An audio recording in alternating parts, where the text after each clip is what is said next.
Frozen Witches is one of the most OP strategies at Town Hall 10, especially when you see single Inferno, so let's get right into this.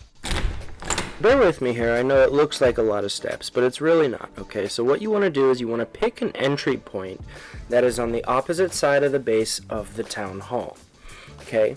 Now, on either side of that entry point, you're going to drop your flanking witches. Most of the time, it's going to be 2 witches with 2 healers right behind them. Nice and easy. Then, after that, you give them a little bit of time to clear a couple buildings. Then you drop a line of witches and a line of wizards, along with your wrecker and your heroes right on your entry point. Okay? First 2 steps are done. Now, you're going to use freeze spells to make sure your wrecker gets into the base. Okay, things you're going to want to look for are single infernos, the archer queen or any of the heroes that lock onto your wrecker, CC troops, anything that can pop it and do a lot of damage. And then of course the last thing is you're going to watch your wrecker. As soon as it pops open or gets destroyed, you're going to rage and heal the bowlers inside the wrecker so that they can burst out and do a lot of damage.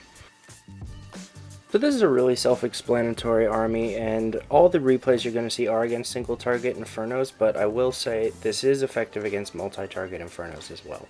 But anyways, we'll go into the spells used here, and the Rage and the Heal are just for the Bowler Bomb. You're going to be using 12 to 15 Witches, which are the star of the show. Most of the time you are going to use the Wall Wrecker, though there will be some bases where you decide to use a Siege Barracks with Hogs instead, but keep in mind you're not going to have that Bowler Bomb, so you need to get some extra spells instead of the Rage and the Freeze. But anyways, you're going to be using the healers for your flanking witches, and then aside from that, you may also want to use golems depending on where you're entering. If you have a lot of high DPS in such a way that you can't drop your wrecker without it taking a lot of heat right off the bat, then you may want to consider bringing a golem as well. But aside from that, it's a very simple army to use. So for our first replay here, we're looking at single Infernos, right? Anytime you see single Infernos, this should be one of the first things you look at. So let's pause here. He's got his flanking witches started over here. Town Hall's over here. So remember, your entry point should always be on the far side. And preferably, you want to start on a flat side. Okay, so he's going to have flanking witches over here. And CC wants to enter over here. He's going to have flanking witches over here.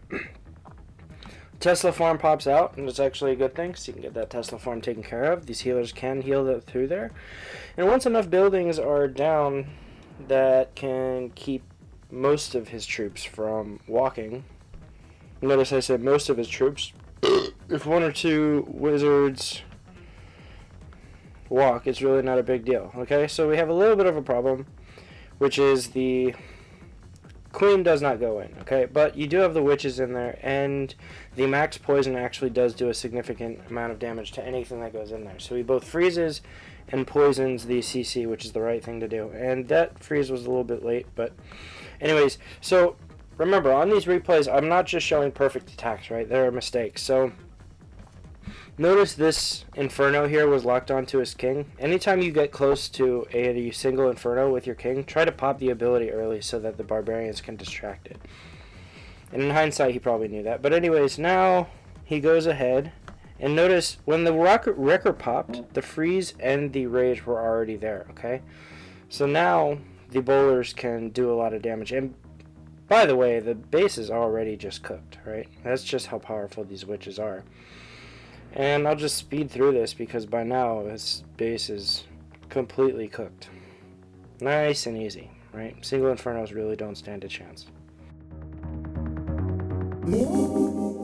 So now into our first replay, and this is a pretty simple strategy, so there's not a whole lot of talking points here. But you see the town halls on that corner, so you want to pick an entry point. That'll be either in the middle here or in the middle over there. Entering on the corner is really sticky because ranged troops will tend to walk to the right or the left of a corner, which is why I always recommend going to the middle. But you see the Inferno here, and it's too far inside the outer walls for the witches to reach. So what's going to happen is the witches are going to escape it. So this is the kind of place where you may want to use a wall breaker, some wall breakers, even though the witches aren't in a lot of danger from the Inferno. what happens is the skeletons walk by and eventually the witches become the closest thing to it, and the Inferno can pick off one or two, which can make a difference in rate. But anyways, he goes ahead and drops his witches on the flanks here just to set his funnel. He gives them a little time, and then since nothing can shoot his witches where he drops them, he just drops his witches first. Then he drops his Barbarian King, then his Wrecker. And you're going to see the Wrecker, it takes a really long time for the Wrecker to actually start taking damage. And it's going to make it really far in this base. But as you can see over there, the Inferno has already taken out one witch. And now the witches are going to start walking around, okay? And the Electro Dragon is poisoned.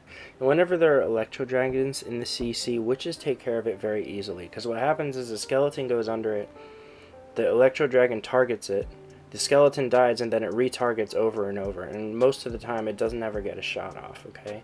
But as you can see, both flanks are quite healthy over here. And the Wrecker is going to make it all the way into that compartment. And as you can see, this is a perfectly executed bowler bomb. Right before the Wrecker busts open, he drops the heal and the rage spell, which is perfect deployment, okay? Very well done. And at this point, this base is completely annihilated, okay? The only problem here is that the witches left that building behind, like I told you. If he did bring a couple wall breakers, sacrificed a witch there, then he wouldn't have left that behind. But he still killed this base with over 30 seconds left, so he may have just decided to ignore it because it was never a problem. But a very well done attack. Oh yeah, and by the way, he swagged 5 spell space, so yeah. So again, just make sure you follow the steps here and bring this into an FC clan before you try it in war. And I do recommend you screenshot this just so you know the steps, okay? It's really important to get everything right, create that funnel first, and drop your main troops in the right order as well. So if this video helped you understand this attack, leave a like. If you want to watch more guides like this, then subscribe. I'll also leave a link to the Zap Witches video, which shows how to take down bases with multi-infernos a little more efficiently.